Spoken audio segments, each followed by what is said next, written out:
नमस्कार, आप देख रहे हैं न्यूज़ 20 इंडिया और मैं हूं आपके साथ नीता जोशी। देखिए, संवाददाता नरेश सोनी की खास रिपोर्ट। एक कहानी बड़ी पुरानी, सियासत जो कर ले बस वही है ज्ञानी। हम सियासत नहीं करते, बस सियासत की बात करते हैं, और वो भी इसलिए कि सूबे की राजनीति के मैदान पर आए दिन जो नई नई तस्वीरें देखने को मिलती हैं, उसके बाद मन हो ही जाता है कि उन्हें आपस में साझा कर लिया जाए। अब राजनीति की रार पर बात की जाए उससे पहले यह भी जान ले कि राजस्थान में ओमिक्रॉन ने अब अपनी जोर आजमाइश दिखाना शुरू कर दिया है। लगातार मरीजों की तादाद बढ़ रही है, तो सावधानी बेहद जरूरी है। सूबे की सरकार भी चिंतित है कि बस अब ज्यादा भीड़भाड़ वाले आयोजनों पर लगाम लगाई जाए। हो सकता है कि अगले 3-4 दिनों में गहलोत सरकार आम लोगों के लिए नई गाइडलाइन जारी कर दे। बहरहाल बात सियासत की करते हैं, जहां एक बार फिर राजनीति करने वालों का ज्ञान बढ़ाने के लिए अब कल से 3 दिन के लिए कांग्रेस के दिग्गज क्लास लेंगे। सरकार के तमाम मंत्री, विधायक और जनप्रतिनिधि इस क्लास में पढ़ाई करेंगे, जहां सियासत के कई नए पाठ पढ़ाए जाएंगे। और इसके लिए देश की राजधानी दिल्ली से एक्सपर्ट की टीम जयपुर पहुंच रही है। अब जो खबर है वो ये कि इस 3 दिन की क्लास में हिंदू बनाम हिंदुत्व और सॉफ्ट हिंदू बनाम कट्टर हिंदुत्व की ट्रेनिंग दी जाएगी। अब तक यह क्लास लगाई जाएगी जयपुर टोक हाईवे पर बीच में मौजूद शिवदासपुरा के बाड़ा पदमपुरा में। जनाब, जयपुर से गुजरने वाला ये वही रास्ता है जो टोक पहुंचता है, जहां से जनाब सचिन पायलट साहब विधायक है। और अब बात जब चल निकली है सचिन पायलट की, तो लगे हाथ आपको यह भी बता दे कि एक तरफ जब सूबे की कांग्रेस बाड़ा पदमपुरा में एक खास विषय पर ज्ञान ले रही होगी, या यूं कहे ट्रेनिंग कर रही होगी, उसी वक्त सचिन पायलट टोक के दौरे पर होंगे। टोक के कुछ इलाकों में प्रोग्राम होंगे।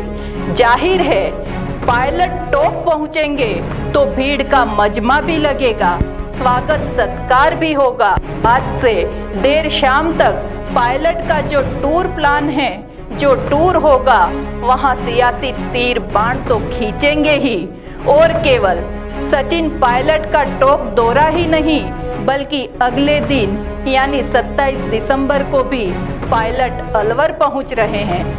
आखिर समर्थक तो वहां भी मौजूद हैं और उम्मीद की जा रही है कि पायलट कैंप के कुछ विधायक भी उनके साथ होंगे। बहरहाल अब सवाल ये कि क्या कांग्रेस के इस ट्रेनिंग प्रोग्राम में पायलट भी पढ़ाई करेंगे, और सियासी हलकों में इस बात को लेकर भी चर्चाएं शुरू हो गई है। अब यूं तो खबर ये है कि बुलाया तो सभी को है, लेकिन पहुंचते कितने लोग हैं यह बात अलग है। अब एक तरफ पब्लिक को कहा जा रहा है कि कोरोना और ओमिक्रॉन की दस्तक बढ़ रही है, तो सावधानी रखी जाए, भीड़भाड़ वाली जगहों पर जाने से बचा जाए। लेकिन सरकार आप क्या कर रहे हैं, जरा यह भी सोचिए।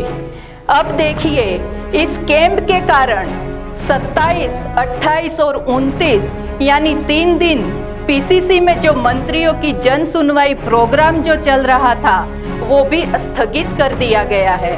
पीसीसी में मंत्रियों की अगली सुनवाई नए साल पर होगी, यानी 3 जनवरी को ही होगी, यानी पब्लिक को अब फिर से इंतजार करना होगा।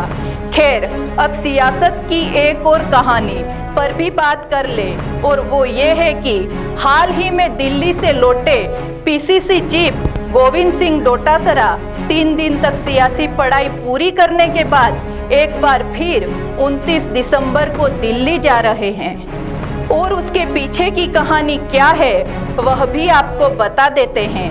दरअसल राजस्थान में अब मंत्रिमंडल पुनर्गठन की कहानी पूरी होने के बाद राजनीतिक नियुक्तियों की कहानी लिखी जा रही है। अब कहा जा रहा है कि यूं तो इसके किरदार भी फिक्स हो चुके हैं, लेकिन पोस्टर्स पर नाम चस्पा नहीं हुए कि मुद्दे पर एक बार फिर होगा दिल्ली में सियासी मंथन, जहां कांग्रेस के दिग्गजों के साथ बातचीत होगी और उम्मीद की जा रही है कि नए साल का आगाज होने के साथ ही राजस्थान में कईयों की बाछें खिल जाएगी, यानी कि कईयों के चेहरे पर खुशी होगी। फिलहाल के लिए पर्दे के पीछे के सितारे जो अभी तक पर्दे के पीछे हैं, वो पब्लिक के सामने आ जाएंगे अपनी नई कुर्सियों के साथ, यानी उन्हें नई जिम्मेदारियां मिल सकती है। तो यह थी आज की सियासी दास्तान। सियासी कहानी कैसी लगी बताइएगा जरूर। नमस्कार।